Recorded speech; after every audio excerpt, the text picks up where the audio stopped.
안녕하세요. 상승미소입니다. 목요일에 제 이 이쁘장한 얼굴을 안 보여드렸더니 조회수가 너무 떨어졌습니다.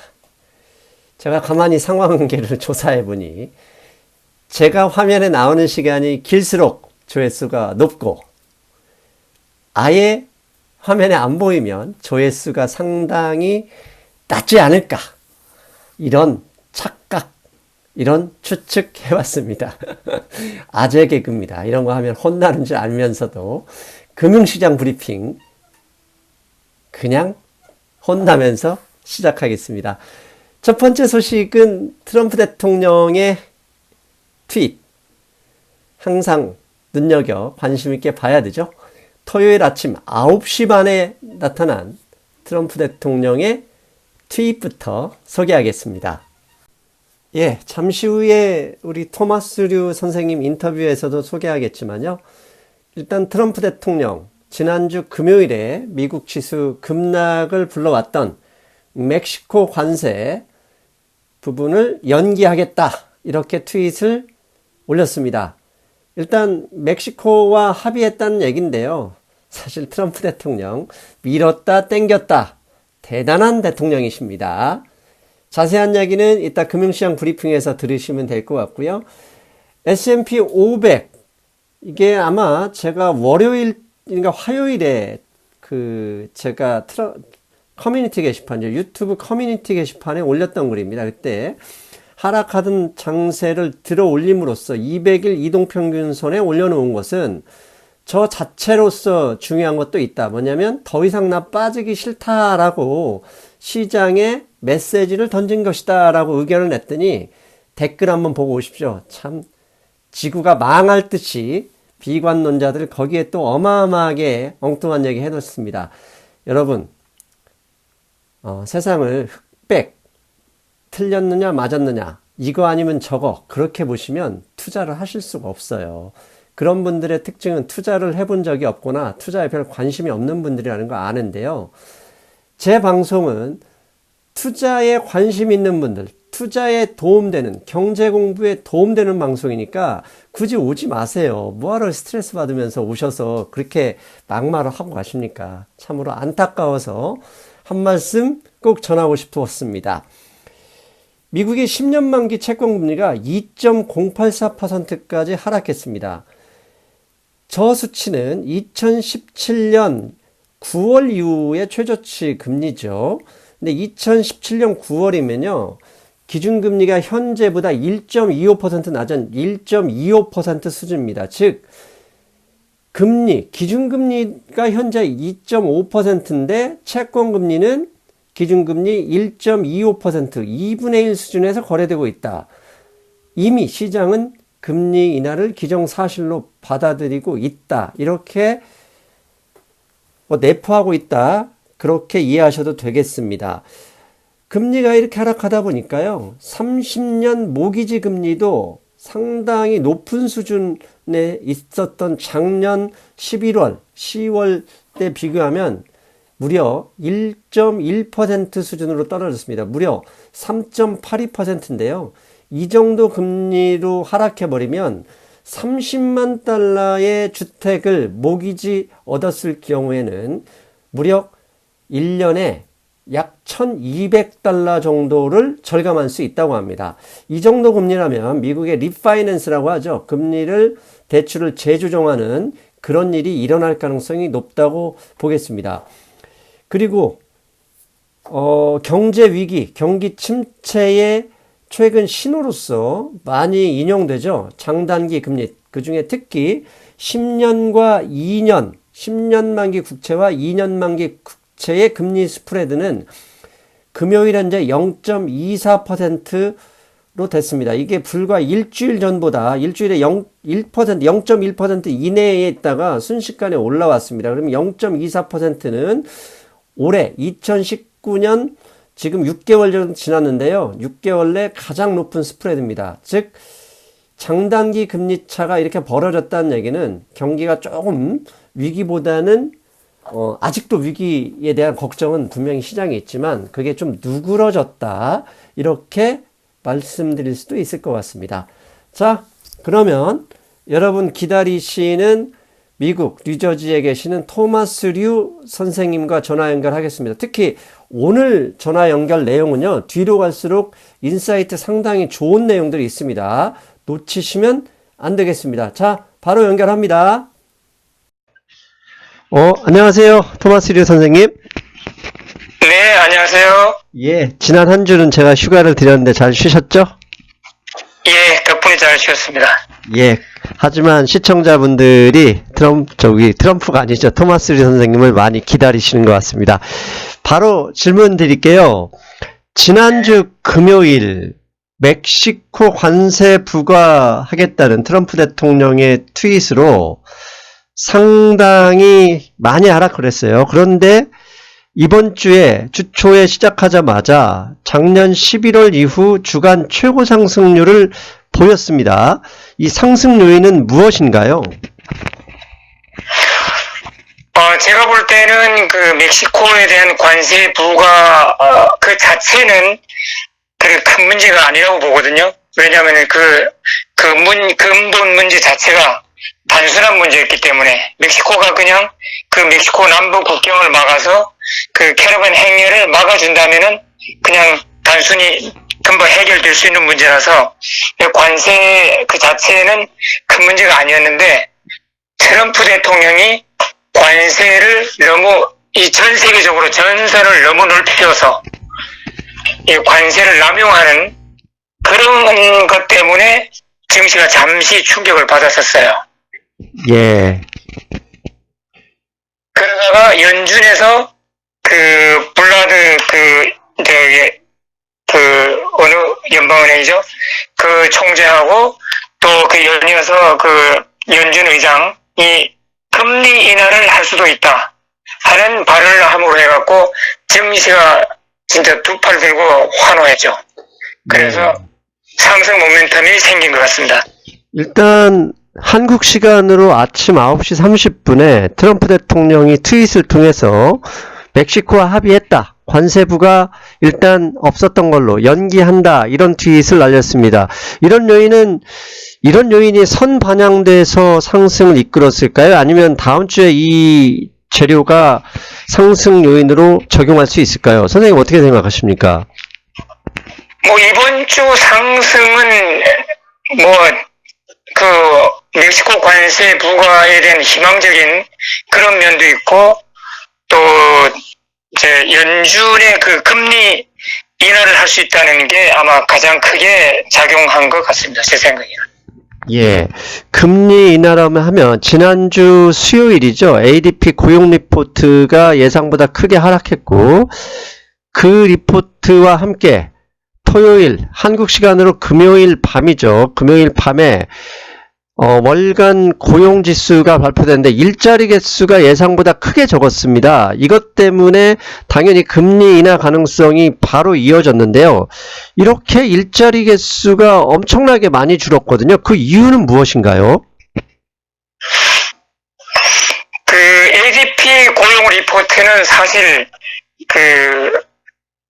일관성이 좀 없었어요. 여지껏 역사적으로 볼 때 들쑥날쑥한 발표였거든요. 그래서 시장에서는 그렇게 신뢰를 안 하고, NFP 발표 3일 전에 하기 때문에 단지 미리 감을 잡기 위한 그 정도로만 이제 활용했는데, ADP 보고서가 상당히 충격적으로 나왔어요. 그래서 설마 이번에도 조사가 잘못됐을 것이다 했는데, 오늘 아침에 NFP죠. 남팜 페이롤. 거기서도 진짜 같은 기류의 고용 보고서가 나와갖고, 발표되는 순간 증시가 상당히, 흔들리더라고요. 근데 그 흔들림도 잠시 바로 상승으로, 방향을 틀었는데, 제가 볼 때는 연준의 금리 인하가 더 확실해졌다는 그 희망 때문에 이제 증시가 방향을 틀었는데, 증시에서는 NFP 고용 보고서 그 내용이 비록 예상에서 엄청나게 작았지만은 그렇게 나쁜 것은 아니다 이렇게 받아들였거든요. 근데 그 한 가지로서 저는 그 아침에 그 팍스 비즈니스 그 TV 채널 봤어요. 근데 거기서 어떤 그 대기업의 CEO가 나와서 인터뷰를 했는데, 당신은 이 NFP 숫자가 이렇게 나쁘게 나온 것을 어떻게 생각하냐? 이러니까 그 CEO가 하는 말이, 이것은 미국 경제가 뭐 관세전쟁, 무역전쟁 이런 여파로 해갖고 하강으로 접어들었다기보다는 여전히 고용시장은 타이트한데 기업들이 원하는 준비되는 스케일드 퍼슨이 적다. 이 시장 자체, 노동시장에.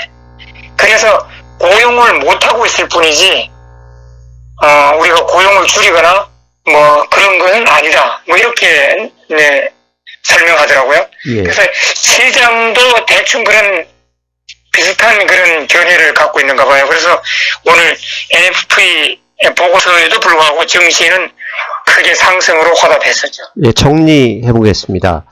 ADP 고용 리포트에 이어서 매월 첫 번째 주 금요일에 발표하는 미국의 고용 지수가 원래 난팜 페이먼트, 즉 농업이 아닌 일반적인 사기업들이 고용을 얼마나 늘렸느냐 했는데 예상은 18만 개 정도 늘릴 것이다 생각했는데 실제는 7만 5천 건밖에 되지 않았습니다. 그래서 이거 미국 경제가 나빠지는 거 아니냐 이렇게 생각을 해서 잠깐 지수가 하락을 했었는데 이게 고용이 나빠진 게 아니라 고용할 사람, 그런 퀄리파이 된 사람이 없어서 그럴 것이다 라고 이야기했다. 그렇게 말씀하신 거죠? 그렇죠. 네. 예. 그리고 또 그 페롤 그 보고서에 보면은 리테일, 소매업, 거기서 가장 많이 줄었잖아요. 예. 근데 이것은 벌써 뭐 1년, 2년 전부터 꾸준한 어떤 추세였어요. 특히 온라인, 그 소매업이 온라인화 되면서, 온라인 쪽으로 이제 주도권이 넘어가면서 일반 리테일 쪽에는 이 고용이 자꾸 줄어가는 그냥 추세였거든요.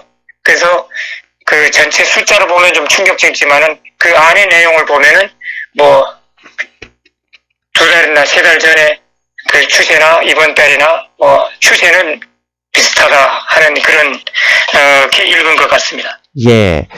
예상보다 아무튼 뭐 어떻게든 어떤 이유 때문인지는 뭐 또 중요하겠지만 일단 결과가 일자리 숫자 증가 개수가 줄어든 것으로 인해서 이제 시장은 금리 인하를 할 것인지 말 것인가 아니라 금리 인하는 무조건 한다.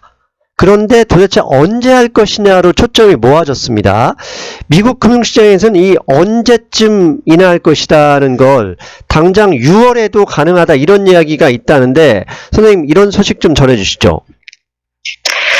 그 Federal Fund Rate Future 거기에 의하면은 7월 달에 금리 인하할 가능성이 가장 크죠. 그래서 이제 일반 이제 월가에서도 7월 달에는 금리 인하를 할 것이다 이렇게 기대를 하고 있는데 또 일부 애널들은 아니다 이번 달에 당장 이번 달에 금리 인하를 할 수 있다 이렇게 또 보고 있거든요. 근데 저 개인적인 의견은 증시가 이번 한 주 동안 진짜 올해 가장 많이 한 주 동안 실적을 보면 올해 가장 많이 상승했거든요. 그래서 증시가 이렇게 활황으로 올라가면은 연준도 한편 느긋한 마음이 생기거든요. 그래서 제가 볼 때는 지금 지난번 그 며칠 전에 연준 의장이 금리 인하를 하겠다는 게 아니고 시장에 맞게끔 우리는 적절하게 언제든지 할 수 있는 그 행동을 취할 수 있는 준비가 되어 있다. 이렇게만 말했지 그 금리 인하하겠다는 말은 안 했는데 그래서 지금 당장 이번 폼씨가 며칠 안 남았잖아요. 예. 그래서 여기서 금리 인하할 가능성은 저는 적다고 봐요. 여기서 한번 운을 띄워놓고 7월 달에 인하하지 않을까. 저는 개인적으로 그렇게 보고 있습니다. 원래 금리 인하를 지금 다우지수 역사를 보면 금리 인하를 하기 전까지는 지수가 올라가고 막상 금리 인하를 하면 경제가 안 좋아서 인하하는 거기 때문에 사실 하락으로 접어들었거든요. 그런데 네. 지난주에 우리 그 파웰 의장도 그렇고 인하할 여지가 있을 뿐이지 인하하겠다 이런 얘기는 또 안 했거든요. 그런 부분 때문에 상승을 사실 이끌어온 것은 아닐까 이런 생각을 합니다.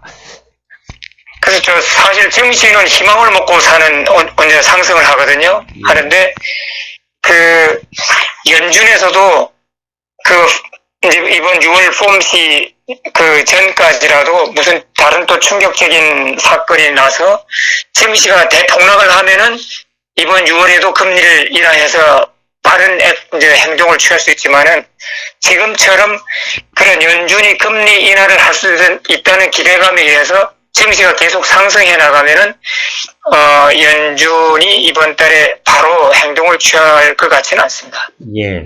그리고 한편으로는 또 일자리 개수 증가가 예상보다 많이 줄어든 이유를 앞에서 그 일반 CEO가 얘기한 것처럼 그럴 만한 고용할 만한 사람이 없어서 그렇다 이런 것도 있지만 한편으로는 미국의 일자리 증가하는 게 보면 수출 지역, 수출이 증가하면서 많이 이 상관관계를 보여줬거든요. 그런데 최근에 무역 분쟁으로 인해서 수출이 그렇게 많이 늘어나지 않고 오히려 줄어드는 것도 있습니다. 이것 때문에 일자리 개수가 증가하지 않았다는 이야기도 있는데요. 네, 그런 의견도 있고 또 이제 그 중국에 대한 그 관세 이제 그게 이제 본격 이제 효력에 들어가면은 이제 앞으로 이러한 일자리 축소가 예상이 된다고 하는 그런 예측도 있거든요. 그래서 아직까지는 분명한 뭐 뚜렷한 뭐 이유가 되기 힘들지만은 앞으로 그 무역 전쟁 후폭풍으로 일자리도 줄어들고 미국의 기업들도 힘들어지면은 많은 애널들이 그러더라고요. 그러면 연준이 금리를 인하한다고 해서 이 문제가 다 해결될 거냐? 그 인플레이션이 내려가는 거는 전 세계적인 추세고 유럽은 뭐 벌써 예전부터 저인플레이션에 헤매고 있었잖아요. 예. 일본도 그렇고. 그래서 이런 추세가 단지 그 금리 인하한다고 이게 다 해결될 거냐? 그거는 아닐 것이다. 그래서 이런 저금리 현상을 추세로 뉴노멀로 받아들이자 이런 애널들도 많습니다. 예, 맞습니다. 한국도 사실 저성장이 고착하고 제가 지난주에 올린 방송에서도 그와 같은 얘기거든요. 어차피 인구가 증가하지 않고 소득이 늘지 않는 상황에서는 아무리 돈을 퍼부어도 일반인들이 대출하는 여력이 적기 때문에 이 대출 여력을 적으려면 결국은 부동산이든 주가가 올라줘야 사람들이 경제가 좋아지는 모양이다 하고 시장에 나오게 돼 있거든요. 그런 면에서 보면 채권금리가 이미 2017년 1월 수준으로 빠졌고 모기지 금리도 이미 3.8이라는 즉 2017년 1월 수준으로 빠져버렸습니다. 그래서 금리 인하를 하기도 전에 이미 3년 전 금리 수준으로 떨어져 버렸거든요. 이게 미국 경제를 뭐 부동산 시장이든 소비를 좀 늘릴 수 있는 가능성도 볼 수 있는 거죠. 그렇죠. 그 국채금리, 10년물 국채금리 현재 수준을 보면은 그 연준에서 금리 인하를 뭐 6월달에 하든 7월달에 한들 효과가 없다는 결론이에요. 그죠? 국채금리가 이미 선반영해서 충분히 내려왔기 때문에 연준이 금리 인하한다 해도 그것이 저금리 경제 부양 효과는 안 나타날 것이다. 이제 그런 거고, 그래서 그 경제 부양 효과를 보이려고 하려면은 적어도 2컷, 3컷 정도는 해야만, 그러니까 금리 인하를 0.25가 아니고 0.5 내지 0.75포인트까지 하락을 해야만 경제 부양 효과가 나타날 것이다 하는 그런 의견이 있습니다. 그런데 한편으로 그렇게 생각한다면 선생님, 굳이 금리 인하를 해서 주식시장에 뭐 비관론자들이 얘기하네요. 금리가 내리는 거 보니까 경제가 안 좋은 거야 라는 얘기를 들을 필요도 없을 것 같아요. 그냥 놔둬도 이미 시장 금리가 빠져 있기 때문에 그냥 유지돼도 큰 문제 없는 거 아닐까요? 네네. 그래서 일단은 그 정시 입장에서는 연준의 금리 인하와 더불어 QE4를 하지 않을까 그런 기대감도 있거든요. 이 경제가 계속 나빠지면은 지난번에 QE3까지 나갔었죠. 예. 예, 그래서 QE4 그 양적 완화, FOMC를 실시하지 않을까 하는 그런 기대감도 지금 따라오고요. 그래서 이제 그 기대감에서 증시가 올라가는데, 또 그 다음에 증시 상승을 부추기는 또 한 가지 중요한 요소가 또 하나 있어요. 그건 뭐냐면은 10년물 국채 금리가 지금 2%와 있죠, 지금. 예, 2.08% 됐습니다. 예. 2.08%가 그 미국의 그 S&P500 인덱스 500개 기업의 그 평균 디비던드가 한국말 뭐죠? 배당금입니다. 예. 배당률이 2%랍니다. 이 S&P500 이제 500 기업 평균이 예. 2%면 현재 10년물 국채 금리가 약 2%잖아요. 그렇다 그러면은 사이드라인에 대기하고 있던 그 투자 자금이 있잖아요. 미국 예. 증시는 특히 전 세계에서 투자금이 몰려오는데 사이드라인에서 대기하고 있던 자금은 그러면 국채에 들어가겠냐 아니면 배당금 주는 이제 주식에 들어가겠냐 이제 그 초이스가 이제 당면한 초이스잖아요. 예. 그런데 S&P500 인덱스 기업 중에 그러면 2% 이상을 주는 배당금을 주는 회사는 국채보다는 투자 매력이 훨씬 더 크다 이거죠. 그 충분히 일리 있습니다. 충분히 일리 있는 말씀인 게 버라이즌 같은 경우도 그렇거든요. 그렇죠. 버라이즌 같은 거, 그런 코스코 예. 이런 배당금 많이 주는 회사. 예. 그래서 오늘 그 마켓워치 보면은 그 워런 버핏이 역사적으로 이런 짧은 시간에 그 가치주가 이렇게 싸진 적은 없었다. 이렇게 언급했어요. 그래서 이번 한 주에 증시를 강력하게 끌어올린 그 한 가지는 연준의 금리 인하고 또 하나는 국채 금리가 2%대로 떨어지면서 배당금을 많이 주는 기업들의 바잉 스프리가 일어나는 것이라고 애널들이 분석하더라고요. 앞에서 말씀드렸지만 버라이즌 같은 경우는 지금 현재 주가 대비 거의 4% 수준이고요. 그 다음에 제가 있는 미국의 프루덴셜 파이낸셜 같은 경우도 $100가 안 되는데 3개월마다 $1씩 배당하기 때문에 4%를 넘습니다. 이런 회사들을 국채금리에 할 이유가 없이 그냥 주식에 투자하면 2배를 수익을 얻는데 상당히 일리 있는 말씀이네요. 네, 그래서 앞으로는 펀더먼털이 강하면서 튼튼하면서 배당금을 많이 주는 회사가 주식이 상승할 거다. 그런 분석이 있었어요. 예. 저는 이런 기조가 계속된다고 그러면은 무역 전쟁 예. 거기서 더 악화된 것만 안 나타난다 그러면은 지금 이런 상승세가 전 최고점을 경신하는 그런 지경까지 올라갈 수도 있다. 저는 그렇게 보고 있습니다. 사실 트럼프 대통령 입장에서는 올해 안에 이 주가가 폭등하는 원하지 않기 때문에 결국 또 올라가려고 그러면 조정 재료를 가지고 나올 가능성도 있다는 점, 그 점은 좀 꼭 기억하셔야 될 거라고 생각합니다. 예. 트럼프 대통령의 특기가 증시가 잘 올라가면은 그걸 믿고 안심하고 또 한 방 때려요. 그래서 증시가 또 내려가면 살살 달래고. 하여튼 이번에 멕시코 관세도 위협을 줬다가 풀면서 그 남미 국가들에게 미국 농산물을 더 추가로 구매하는 그 조항을 슬쩍 띄워놓고 해제시켜줬다고요. 그래서 하여튼 밀고 당기고 하는 이 전술이 상당히 하여튼 스마트합니다. 예. 역시 트럼프 대통령, 갓 트럼프입니다. 그리고 한편으로는 지난주에는 사실 나스닥이 많이 하락했어요. 그래서 고점 대비 12% 정도 조정을 보였는데, 이번 주에는 특히 어제 같은 경우는 다우지수 상승률보다 거의 1.6배 수준으로 나스닥 기술주들의 상승이 돋보였거든요. 이게 무슨 이유 때문일까요? 제가 볼 때는 나스닥 기업들의 4개인가 5개 대기업에게 엔타이트러스트 법의 조사에 걸려갖고 잠시 그 주식이 폭락했었잖아요. 예, 잠깐만 제가 한국어로 설명해 드릴게요. 그러니까 미국은 반독점법이 있는데 구글, 페이스북, 아마존 이 3개사를 독점법에 걸려버리면 나중에 강제 분할시키잖아요.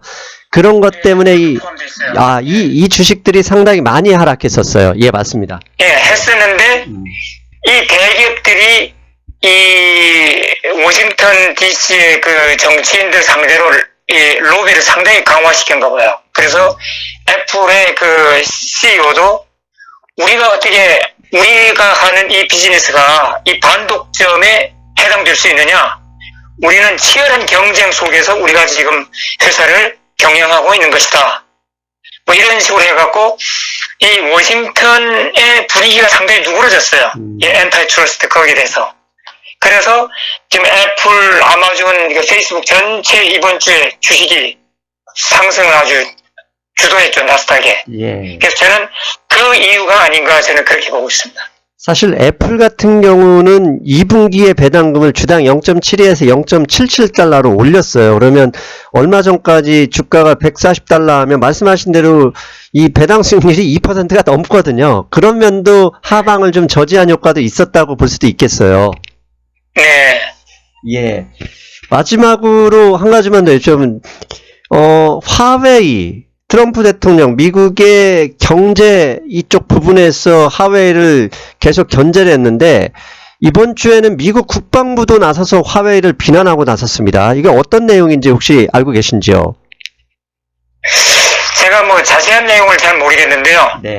근데 미국의 트럼프 대통령의 그 이너서클 안에는 그 대중국 강경파들이 많잖아요. 네. 그래서 중국과 지금 미국의 그 무역 전쟁 티격태격하는 거 보면은 관세 전쟁을 넘어서 외교적으로 가고 정치적으로 가고 이제는 군사적으로도 가고 특히 타이완을 가운데 두고 하나의 중국이냐 두 개의 중국이냐 뭐 이런 식으로 티격태격하는데 전선이 자꾸 넓어지는 것 같은 그런 감을 들어요. 그래서 국방부의 화웨이 이런 금지 이런 것도 그 트럼프 그 이너서클 안에 강경파들이 중국과의 긴장을 조성하는 그런 면이 있지 않나 저는 그렇게 보고 있습니다. 예, 알겠습니다. 다음 주는 시장이 어떻게 될 것 같은지 선생님은 지금까지 국채 ETF에 많이 투자하고 계셨는데 혹시 환매하시고 주식시장으로 좀 들어가셨는지 포지션 좀 궁금합니다. 그렇죠. 예, 국채는 뭐 벌써 예전에 정리했죠. 뭐 이렇게 2%까지 10년물 국채가 내려올 줄을 몰랐죠. 그래서 정리했고 이제 금을 이제 지난 한 주 동안에 폭등했죠. 예. 특히 금광 거기서 이제 사실 뭐 많이 수익을 봤죠. 보고 오늘의 숏으로 들어갔어요. 금을. 예. 예. 그래서 금은 물론 금리 인하를 한다고 그러면은 금이 반겨서 올라갈 수도 있는데 또 한편으로는 이게 안전자산이잖아요. 예. 증시가 폭락하고 증시에 공포가 있을 때 투자금이 금으로 몰리는데 지금 증시가 상승하면서 이게 그 안전자산의 프리미엄이 줄어드는 거예요. 예. 그래서 제가 보는 시각으로는 이렇게 증시가 기대감으로 계속 올라간다 그러면은 금에 대한 그 안전자산 프리미엄이 없어지고 그 다음에 금리 인하를 한 번 해갖고는 뭐 그게 시장에서 크게 환영받지 못할 거니까 두 개, 세 번 해야 될 텐데 이게 시일이 아직도 많이 남았고 그래서 저는 금이 뭐 그렇게 깊게는 안 되지만은 그래도 밑에 지지선 1310달러까지 조정받지 않을까. 그래서 오늘 제가 숏으로 들어갔고요. 그 다음에 원유도 수요 감소와 공급 뭐 이런데 그 이란과의 그 미국 군사 그 충돌 그게 상당히 긴장감이 높았었거든요. 그런데 요즘에 잠잠하니까 그런 그 위험 프리미엄이 없어지면서 그 다음에 이제 증시가 지지난주에 내려오니까 수요 감소 그 불안 때문에 원유가 팍 내려왔었는데 이번 한 주에 증시가 또 급상승하면서 그 원유 수요 감소 그 불안이 이제 사그라들면서 다시 또 올라왔죠. 그래서 원유도 미국산 원유로 하면은 50달러와 55달러 그 안에서 증시 방향에 따라 갖고 그 안에서 움직일 것 같습니다. 예, 오늘도 현지, 그 다음에 우리 토마스 리 선생님의 개인적인 인사이트까지 정말 감사드립니다. 항상 매번 제가 고마운 마음 느끼고 있는데 표현을 제대로 못했는데요. 항상 감사한 마음입니다. 더 말씀드리고 싶은 건요. 네. 그 유튜브 댓글에 보면은 제가 뭐 트럼프 반대파냐 친파냐 뭐 친중국파냐 그런 댓글들 많은데 저는 진짜 정치에는 관심 없어요. 정치적인 사건을 다만 이게 경제적인 그 영향력이 우리 정치 영향에 어떻게 미칠 거냐 그거를 분석하는 입장이지 제가 트럼프 대통령 뭐 공화당 민주당 정치적인 색깔은 전혀 없습니다. 예, 오늘 제가 커뮤니티 게시판에 트럼프 대통령 이거 정말 옵션 선물 투자자 아니냐 이런 농담증 올렸더니 거기에 또 반 트럼프냐 반미 이런 얘기 하시는데 자, 오늘 말씀 나온 김에 토마스 리 선생님 그 다음에 상승미소는 무슨 파냐면 친수익파입니다. 친수익파. 오로지 수익을 위해서 고민하는 파입니다. 경제든 정치인이든 저 관심 없습니다. 수익만 관심이 있습니다. 맞죠? 네네, 당연한 말씀이죠. 예. 우리는 반미도 아니고 반중도 아니고 친수익파라는 거 말씀드리면서 오늘 마치겠습니다. 오늘 고맙습니다, 선생님. 네, 수고하셨습니다. 네, 여러분 잘 들으셨죠? 특히 뒷부분에 채권금리 10년 만기 국채금리가 2%로 너무 많이 떨어져 버리자 S&P 500이든 나스닥, 다우지수든 배당률이 높은 기업들의 주가가 하방 경직성을 뗄 수도 있고 더 이상 떨어지는 것을 막아낼 가능성도 있다는 인사이트 그거 여러분 새겨 들으셔야 됩니다. 그리고 커밍아웃도 했죠. 토마스 류 선생님. 그 다음에 상승미소, 친중, 반미, 반중 그런 거 아니다. 우리는 친수익파다. 아셨죠? 이제 그런 걸로 딴지 거는 거 안 됩니다. 자, 상하이 종합지수 그 다음에 환율, 삼성전자 이야기는 잠깐 하고 오늘 금융시장 브리핑 마무리하겠습니다.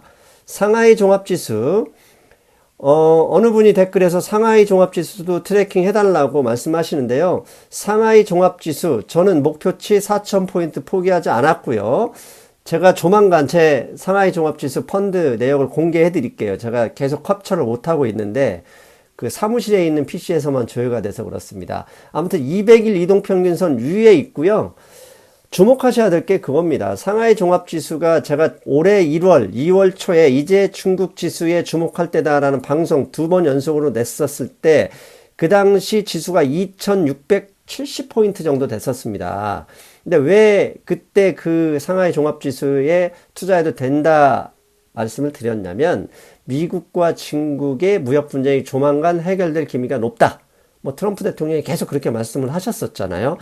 그걸 조건으로 해서 지수가 더 올라갈 가능성이 높다라고 말씀드렸는데 5월 2일 관세전쟁 2라운드 2천억 불에 대해서 추가적으로 25% 하면서 급격히 하락했었죠. 그럼에도 불구하고 이 상하이 종합지수가 200일 이동평균선 위에 있다는 사실, 그러니까 관세 분쟁이 해결될 기미가 안 보이는데도 과거로 떨어지지 않고 있다는 사실만으로도 이게 해결이 되면 순식간에 올라갈 가능성이 높다고 보고요. 저는 지속적으로 분할 매수 들어가고 있습니다. 적립식 펀드이기 때문에 당연하고요. 적립이 아니더라도 가끔 돈이 생길 때 계속 넣고 있다는 사실, 그리고 금융시장 브리핑에서 계속 추적하고 있으니까 주목해서 보시면 되겠습니다. 환율 어제죠. 죄송합니다. 지금 방송 촬영하는 건 토요일이기 때문에 금요일 밤에 중국 인민은행장이 블룸버그와 인터뷰를 했습니다. 커뮤니티 게시판에 보시면 인터뷰 내용이 있는데요. 거기에서 인민은행장이 블룸버그 기자가 이렇게 질문했습니다. 7.0까지 위안화 환율이 떨어질 수 있는 거냐, 즉 달러 대비 상승할 수 있는 거냐 물었더니 인민은행장이 숫자 중요하지 않다. 상황에 따라서는 그걸 넘어설 수도 있다는 발언으로 순식간에 오른쪽 박스 보이시죠? 아래입니다. 여기에 위 하나 6.92 기록하던 게 6.96까지 올라갔었습니다. 당연히 안정세를 보이던 달러원 환율도 1177원, 8원에서 86원 가까이 올라갔는데요. 일단 종가는 많이 하락했습니다. 그런데 중국 인민은행장 그렇게 얘기하면 들킨 거죠. 어느 중앙은행장이 우리는 더 올릴 수 있다 이런 이야기를 합니까? 그렇게 얘기하면 대부분의 중앙은행장은 중국의 경제는 좋다, 펀더멘털 좋다, 급격한 상승은 없을 것이다 이런 식으로 얘기했어야 되는데 아예 대놓고 7.0 넘을 것이다 이런 뻥카를 쳐버렸으니 잠깐 반등했다가 다시 하락하는 거죠. 즉 뻥카는 알고 쳐라. 중국 인민은행장 포카에서 좀 더 연습해라. 네이버 한 게임에서 연습해도 좋다. 이렇게 말씀드릴 수 있겠습니다. 자, 마지막으로 삼성전자 일간 차트입니다. 최근 화웨이에 대해서 미국에서 전방위 압박을 가하고 있는데요. 최근에 나온 얘기는 그거 공산당 기업이다.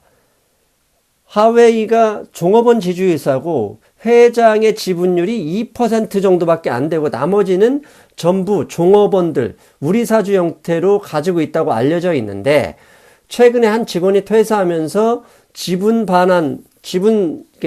달라고 법원에 소를 했나 봅니다. 그런데 결론이 나왔잖아요. 뭐라고 나왔냐? 그거 네 거 아니야. 너만 나가. 이래 나왔습니다. 그것만 보더라도 이 화웨이는 중국 공산당 회사다. 그렇기 때문에 정보를 많이 빼돌리고 기술 도둑질을 하고 있다라는 전방위적 압박을 하고 있습니다. 그리고 과거 탄수화물 하면 쌀이죠. 쌀. 그런데 현대 경제, 특히 5G, 자율주행 자동차가 나오는 세상에서 쌀과 같은 기술에서 쌀과 같은 역할을 하는 게 뭐다? 메모리 반도체입니다. 그런데 당장의 인텔, 퀄컴, 텍사스 인스트루먼트 그리고 한국 기업에게도 화웨이의 반도체 팔지 않았으면 좋겠다 이렇게 협조 요청했다는 얘기가 이미 뉴스에 나왔죠. 이 얘기는 뭡니까? 화웨이를 거의 그냥 목을 졸라버리겠다. 의외로 무역 분쟁이 해결된다 하더라도 화웨이라는 기업이 공중분해될 수도 있겠구나라는 생각이 조금씩 스멀스멀 나오고 있습니다. 그렇다면 삼성전자를 다시 주목해야 되죠. 삼성전자가 지난 5월 2일 화웨이를 들고 나온 트럼프 대통령 때문에 46,000원 하던 주가가 순식간에 4만원, 48,000원까지 하락했었어요. 그런데 그 이후 이런 시장의 컨센서스가 먹히면서 어느새 10% 이상 상승해서 44,000원이 다 됐습니다. 그리고 삼성전자의 이런 기술 기업들에 대한 재평가, 그다음에 삼성전자의 역할을 주목한다면 제가 그 커뮤니티 게시판에 엊그제 올렸죠. 코스닥 지수 이제 주목할 때 됐다. 코스닥의 바이오 말고 기술 관련주들 특히 실적이 되고 기술이 이미 검증되는 이런 삼성전자와 납품하는 삼성전자와 관련 있는 회사들 이제 주가를 주목할 때도 됐다. 이렇게 말씀드릴 수 있겠습니다. 지난 15개월 가까이 코스닥 고생하신 분들 이제는 좀 희망을 펴도 좋을 것 같다. 이 말씀 드리고 저는 금융시장 브리핑 마치겠습니다. 여러분 상승 미소는 무슨 파? 친수익파다. 아셨죠? 이제 반미 반중 반정치 이런 얘기 그만하십시오. 아셨습니까? 여러분 주말 잘 쉬십시오. 안녕.